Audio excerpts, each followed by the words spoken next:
మీకు మరిన్ని ఏమైనా సజెషన్స్ ఉన్నా ఏమైనా మీ అబ్జర్వేషన్స్ ఉన్నా తప్పనిసరి తెలియజేయాల్సిందని మనం చేస్తున్నాను. Definitely will take it positively. అదేవిధంగా రేషన్ కార్డు విషయంలో ఇప్పుడు రాష్ట్రంలో ఉన్నాయి సుమారు 89.8 lakh రేషన్ కార్డ్స్. మేము మొదటి విడతగా వెంటనే ఏదైతే ఎడిషనల్ మెంబర్స్ యాడ్ చేయాలనో రేషన్ కార్డ్స్కి చాలా ఏళ్ల నుంచి పెండింగ్ ఇష్యూస్ ఉన్నాయి. మరి కొత్త ఫ్యామిలీ మెంబర్స్ యాడ్ చేయాలో వాళ్ళకు కూడా మరి ఇమ్మీడియట్గా ఈ రేషన్ సిస్టంలోకి తీసుకొచ్చి వాళ్ళకు కూడా సన్నబియ్యం ఇవ్వడం జరుగుతుంది. అదేవిధంగా కొత్త రేషన్ కార్డ్ ప్రక్రియ కూడా ఇది కొంత సిస్టమాటిక్గా మెటిక్యులస్గా చేయాలనే ఉద్దేశంతో మేము ముందుకు పోతున్నాం.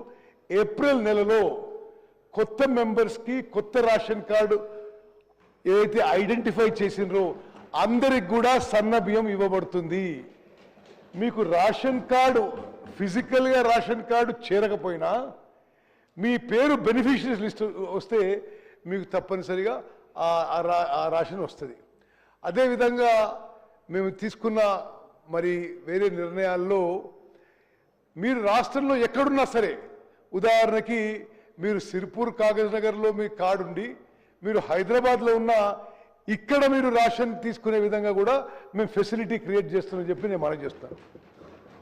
Speaker sir, I want to go on record in independent India ఈ విధంగా ఫుడ్ సెక్యూరిటీ అందరికీ ఆహార భద్రత కల్పించడం, జనాభాలో 84% జనాభాకి కడుపు నిండా మంచి క్వాలిటీ ఫుడ్ గ్రెయిన్స్ ఇవ్వడం తెలంగాణ రాష్ట్రంలో మొదలు పెడుతున్న విషయం మనందరం కూడా హర్షించాలని చెప్పి నేను మనవి చేస్తాను.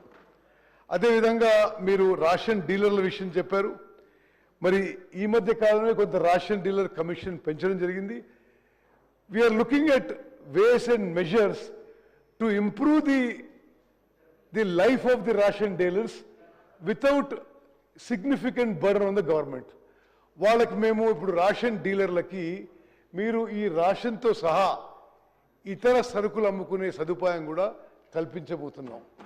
సో దట్ మీరు అదే ఫెసిలిటీ వాడుకొని మీరు వేరే కమోడిటీస్ కూడా ట్రేడింగ్ చేసుకోవచ్చు.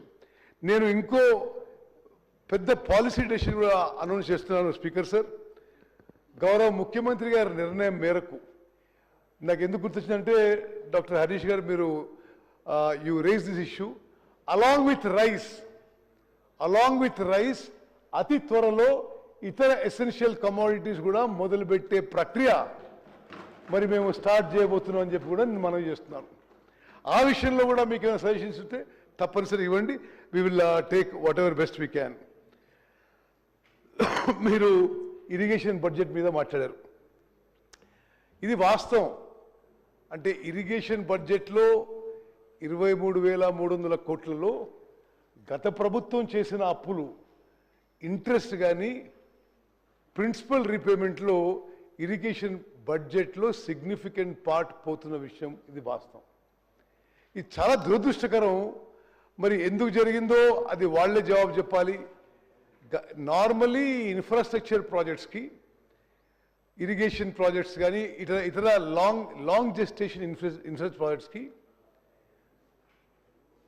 ప్రభుత్వాలు సాఫ్ట్ లోన్స్, లో ఇంట్రెస్ట్ లాంగ్ టర్మ్ లోన్స్ తీసుకుంటాయి. అంటే 2%, 5% ఇంట్రెస్ట్ 30 ఏళ్ల మీద కట్టే విధంగా లోన్ తీసుకుంటాయి. గత ప్రభుత్వంలో short term loans, high interest loans తీసుకునేసరికి ప్రాజెక్టులు ఏమో పూర్తి కాలే, వాస్తవంగా ఆయకట్ జనరేట్ కాలేదు, కానీ ఆ ఫైనాన్షియల్ బర్డెన్ రాష్ట్రం మీద పడ్డది. ఇప్పుడు ప్రతి సంవత్సరం మనం ఇరిగేషన్ లోన్స్కే ఎవ్రీ ఇయర్ మరి 13 నుంచి 14 నుంచి 15,000 కోట్లు ఇంట్రెస్ట్ అండ్ ప్రిన్సిపల్ రీపేమెంట్ కట్టాల్సి వస్తుంది. ఇది మాకు వారసత్వంగా వచ్చిన విషయం అని చెప్పి కూడా నేను మనవి చేస్తున్నాను. అదేవిధంగా మీరు ప్రాజెక్టుల విషయంలో కొంత వివక్ష జరుగుతుందేమో అని చెప్పి మీ అనుమానం వ్యక్తం చేశారు.